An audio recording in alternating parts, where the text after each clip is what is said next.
3, 2. Welcome back, WNST, Tassin, Baltimore, and WNST.net.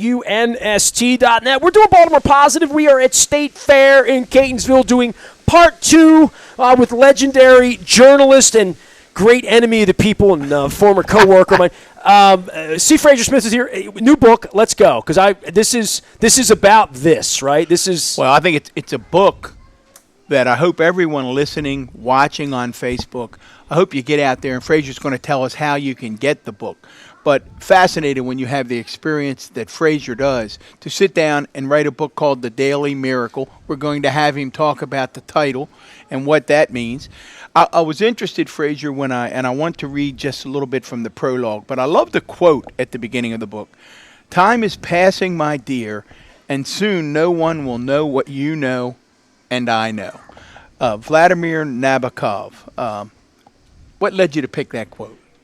Well, I thought that sadly the book is about journalism, and so the quote really fits both people like me and people that are unlike me who didn't live a lot of their lives in the newsroom. So I'm able to talk to my friends, people like you, about what we did. I mean, you know a lot about what went in the newsroom, but if newspapers are dying, what they were and how good they were and how good people in them were is not going to be known. And that's one of the reasons I wanted to write the book. I want people to know, really frankly, and I hope you'll pardon me for saying, that we were pretty good at it. Right. We knew what we were doing. We knew what the rules were. We were anything but the enemies of the people. We were informing the people. I did it because, I've thought about myself in a political context often. What would I do if I were voting? How would I come to conclusions about things? Well, I just really loved the idea, even before I started. And I don't really know where this came from, but I loved the idea that I was representing people. Nobody elected me. I was just lucky enough to end up getting paid to report on what people like you actually did. But they couldn't be there. They had jobs. They needed to know, though. If you don't know what's going on in your government and in your country and with your friends and neighbors and the odd people that we all know are out there, if you don't know all of that, you can't really participate in a democracy. And we have to have one. Even though it's what Churchill said, it's the best form of government there is, or it's the worst government there is, except for all the others. Exactly. Which are worser. Which are worse. And as I said, it's interesting.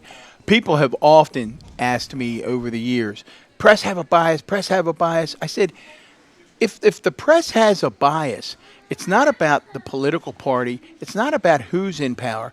The press's bias, for me, and both of your journalists react to this, the press's bias to me, which I think is a good one because it keeps us straight, is their bias is people in power will do everything they can to stay in power and sometimes hide the ball. And it's my job to make sure they don't hide the ball. Or that we find it. Or that you find it. Sometimes it's called healthy holly. Right. Sometimes it's called healthy holly. Well, that's just the truth. You said something in the middle of all of this. I was trying to do something that served people, right, and in some way. And I guess being a kid growing up in this at 15 years old, I was so impressed by people like you that I left you alone. I mean, you were such a serious, to me, I would have talked to you had someone introduced me to you, but it was a place for older people. It was primarily a, older white culture, and, that's kind of where it came from, and it was very studious, and you didn't want to be the dumbass from Dundalk going up to I didn't want to be, as a 17-year-old kid, walking into the newsroom and being that guy. But the reason I got into it, and Don, I remember saying this to you a couple weeks ago when we first sat and did the first piece. My father was a straight arrow. My father believed in rules and the Constitution and law and government. My father had stood in soup lines with Herbert Hoover in 1929. My father was so proud of me working at a newspaper that the day he died, my son brought me his wallet. He found it. And my mom died about a year and a half ago. He still had my first story I ever wrote at the News American about Teresa Andrews. Because it was an admirable profession. It was honest work. Honest work. And I think everyone that I saw in the newspaper sought honest work. I would agree with that. And if I were to talk about my experiences with the David Simons and the Raphaels and you and Stedman and, Jack Gibbons was my boss. And, I had these really decent, honest, hardcore ethics, integrity people teaching me how to do this when I was a kid. Not everybody got to grow up around that, right? Literally. Well, listen to what you're describing as a kid, looking at Fraser and the other elder statesmen and respected journalists in the Sun. Listen to what Fraser writes in the intro to The Daily Miracle. The glassed-in wire room stood to the left of my gray steel desk with its cutout, lap-level shelf for a typewriter. I was new to the newsroom, fascinated by everything. What year was this? 63. I'm hearing all the president's men. 1963. Well, you're getting close. I was new to the newsroom, fascinated by everything. I'm thinking of you now. Oh, my God. Okay. Occasionally, when the I couldn't believe they let me in and paid me and gave me benefits. Occasionally, when the sound moderating door to the wire room was open, I could hear one of the teletype machines pulse into action. They came on and seemed to hover over themselves before settling into a line-by-line rhythmic transmission. A wire story moved or landed. I inhaled my new vocabulary. The wires gave us the world. They put us on the ground in Washington, D.C., Paris, Beijing, Dallas, anywhere a newspaper had to be. The machines projected a reassuring hum. We were in the game.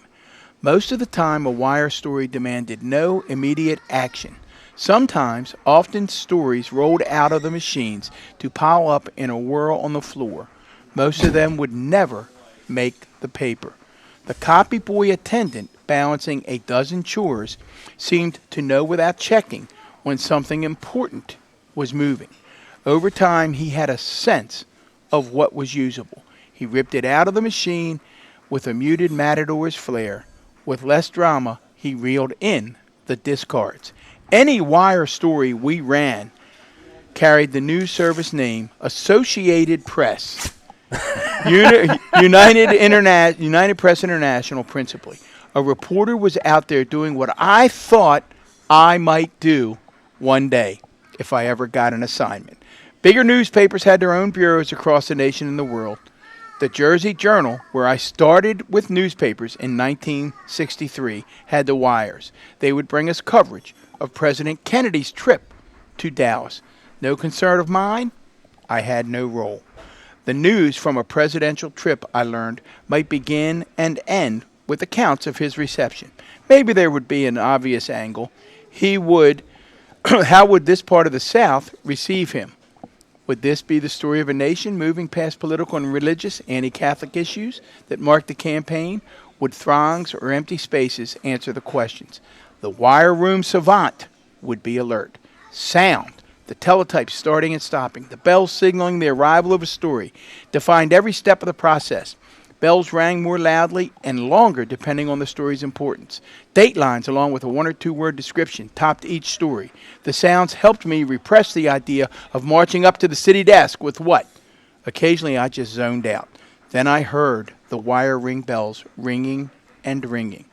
This was a 15-bell alert, something I'd never heard before. It was 12:30 p.m., November 22nd, 1963. In a moment, I saw the wire room attendant, already in the room, half spinning out the door, story in hand, run walking to the national editor's desk.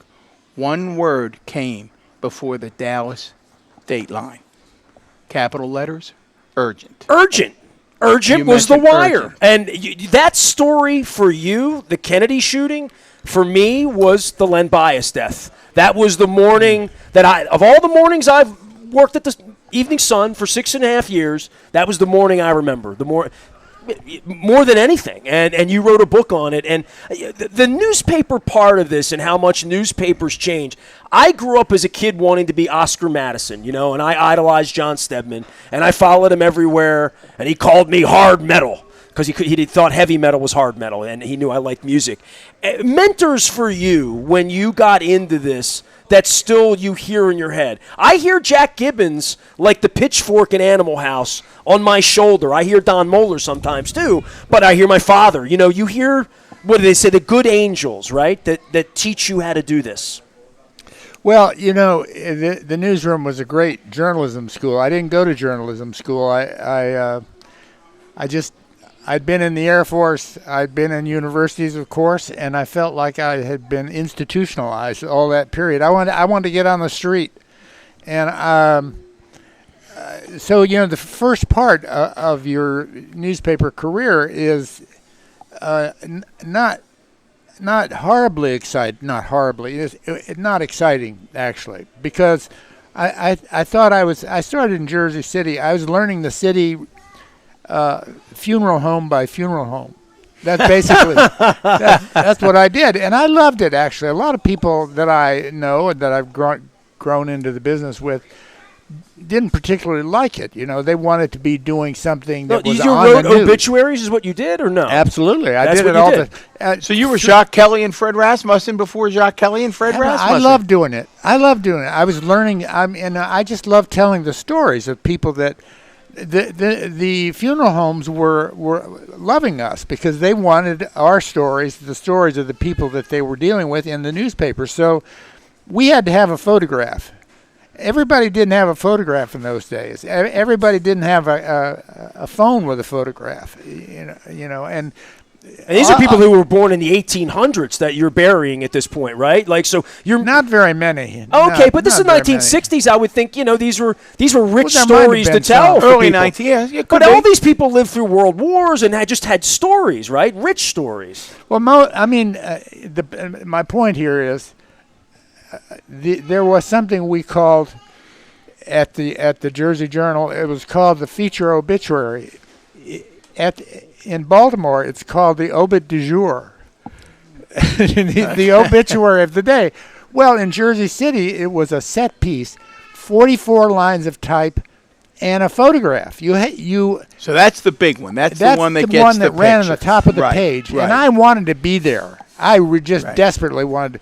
So it was difficult to find a picture.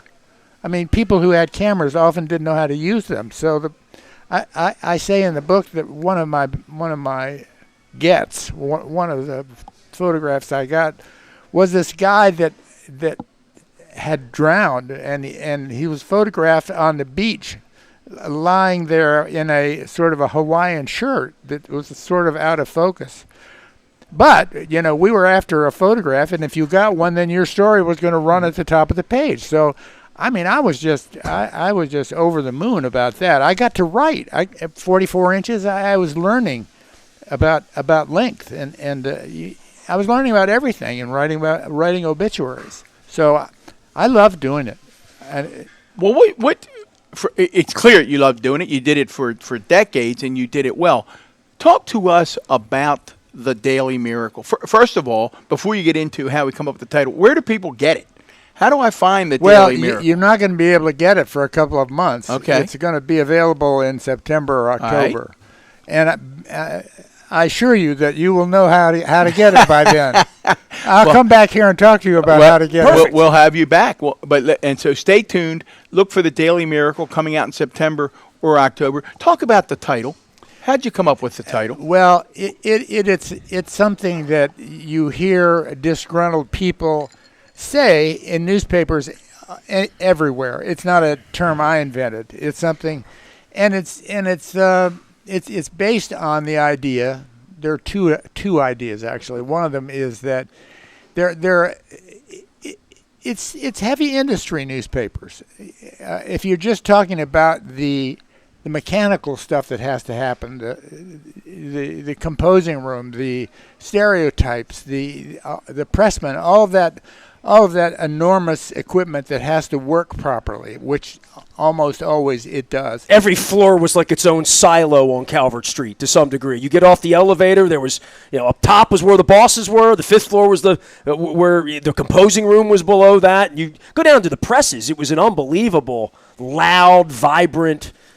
Well, and the docks where they got the papers off. It was an incredible life. It really was. I'm really speaking about the newsroom when I call it a miracle, because you had a lot of really smart, really exacting, which they had to be, people who were demanding, and sometimes the work that was in front of them wasn't as good as it ought to be, and you were rushing to try to get it done. And the second part of the meaning of that is that you would call it that probably walking out of the building to the parking lot with a friend of yours standing in front of your car talking about some outrageous thing that some editor had just done to your copy, and referring to them as idiots and whatever other term you wanted to use. But of course, they were not idiots, and that's what made it difficult. And there actually were editors at that time. Exactly, they were there, and and there were layers of editors. So really, when you stood back a little bit and you thought, isn't it amazing what we do every day? Over and over, the thing had been, we called it that, and yet it wasn't a good representation of actually what went on. It was a miracle, and it had been developed over decades, even centuries. I mean, the Sun started in 1838. I get the dates confused with the Providence Journal, where I also worked. So we knew what we were doing because we'd been doing it over and over for a long time. So it must, with that experience, it must sadden you on several fronts to see what's happening to journalism and the way it's being devalued. I for example, I'm following pretty closely this effort on behalf of the current Sun staff. It's in this battle with the Trib. And people don't seem to recognize that Sun reporters haven't had a raise in years. They're being devalued. I mean, and they're fighting back, and they're trying to fight the Tribune. But and we were talking with folks the other day, Fraser, that there's just hardly any staff left compared to what it was 20 and 30 years ago. There's a devaluation of journalism. So when you bring your lens in this book, what's your take on that? Well, there's a University of North Carolina Journalism School study about what's happened in the country with newspapers. And they have come up with a couple of interesting terms. One of them is news deserts, referring to parts of the country where there is no news, basically. And I think they're mostly referring to newspapers. But there are also a lot of places in the country where newspapers have survived, but they've been hollowed out in the way that you just described. When I was there, I haven't been there in more than 10 years. I retired and wrote books, but what's happened there is that if you have the newspaper, if you subscribe to the paper, and you should, because it does still really good and important material and stuff and stories, you see that more and more of the stories are written by the same people. Right. The skeleton staff. Beats have gone away. They still exist in the political realm. This is really, I think, how Luke Broadwater came up with the story about the medical system and the mayor's books and all the other people that got no-bid contracts. He's got a beat. Beats get eliminated because you can't afford to have them. You have to use your people on everything. So the life of a journalist is very different now, because instead of having to learn one subject, which we were lucky enough to be able to do for years, you could be an environmental reporter and describe to people what bay grasses do, how oxygen affects them. You learn those kinds of issues. It's like being in a constant adult education course. That's, in some ways, that's what reporting is. That's what Baltimore Positive is. Right. We're just here to learn, literally. Yeah, right. Well, so that's what's happened. You get ghost newspapers. Their names are still there, but what they can do is limited. Well, and your point, and I think, Nestor, one of the takeaways here, again, in terms of Baltimore Positive, making the city great, going back to a theme from an earlier segment, holding people accountable. Think of how much better, and I believe this, the city will be because of Luke Broadwater's reporting on Healthy Holly, because of Luke Broadwater uncovering issues. But part of this is also reputation that you build through time, whether it's All the President's Men or I wanted to go back because you were rambling about newspapers and get me all excited about it. And I would always think you took me back to when I was 17 years old, and I would go out to a press conference, a sports, a soccer game, whatever, and I'd come back, and Bob Nussgaard or Mike Marlowe or Jack Gibbons or whomever would say, Chris Zhang, they'd say, "What are you going to write? What are you going to write? What are you going to write?" And for me, it was always, I'm going to write the truth. And I was a music critic when I was way too young to be one. So if I thought the show stunk, wrote what I thought. And Ed Hewitt sometimes would be upset with me about that. But, what are you going to write? The truth is what you're going to write, or you're going to try to. And you know why you're going to write the truth? Because my dad's going to clip it out, and 30 years later is going to die with my name on top of it. And if it's got my name on it, it better be the truth. Right. I mean, that goes back to all of that and honest work, right? Like, we were always charged with being the paper of record, right? And the paper of record is, I better not, let alone not for it to be true, better not be a capitalization that's wrong, a period that's wrong, a semicolon. That's how precise all of it had to be. And I don't think we've lost that, right? I mean, we could sit here and play the old guy out on the, get off my lawn or whatever, but well, the days where typos mattering in the era of Facebook and Twitter and young people and Snapchat, I'm much more precise than that. Even in my text, I try not to be too shorthand, as maybe we would call Don, it. Right? you mentioned earlier that unfortunately a lot of people believe that journalists are always biased. And of course, everybody has a point of view. They have their own point of view about things. But professionalism is the safeguard. You're working with a room full of people who believe that you don't have any role whatever in the news story. You're not getting in the way of the news. You're telling the story as you've learned it, as you've worked it, as you've experienced it. And if it weren't for professionalism and for the immediacy of the controlling forces of your colleagues, maybe bias would run rampant. But in fact, it does not. It does not. I mean, a lot of times people think that we're all biased because they're biased. And then they're entitled to their bias. They're entitled to their point of view. But we're not. We're not. And this again, this goes back to the beginning of the story. I mean, time is passing, my dear, and soon no one will know what you and I know.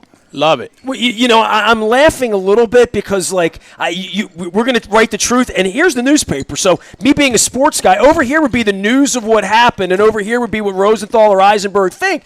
And then you go into to someone who's not familiar with this concept, and they're mad at the beat writer for what the columnist wrote. Yes. Right, exactly. But that was the story of our lives. That's our fault. Right? That's really been our fault. That's been the press's fault over time. We were so protected by the First Amendment, and we should have been, that we tended to get a little insular.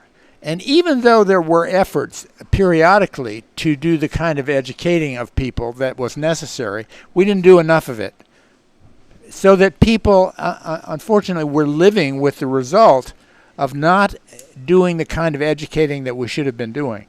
Nestor, you knew this was going to be a master class on journalism. It is. Digging it. We got one more segment coming. Right up my alley. We're going to talk about leadership. We're going to talk about Baltimore City. Great day today with Fraser Smith. Upcoming book, September, October.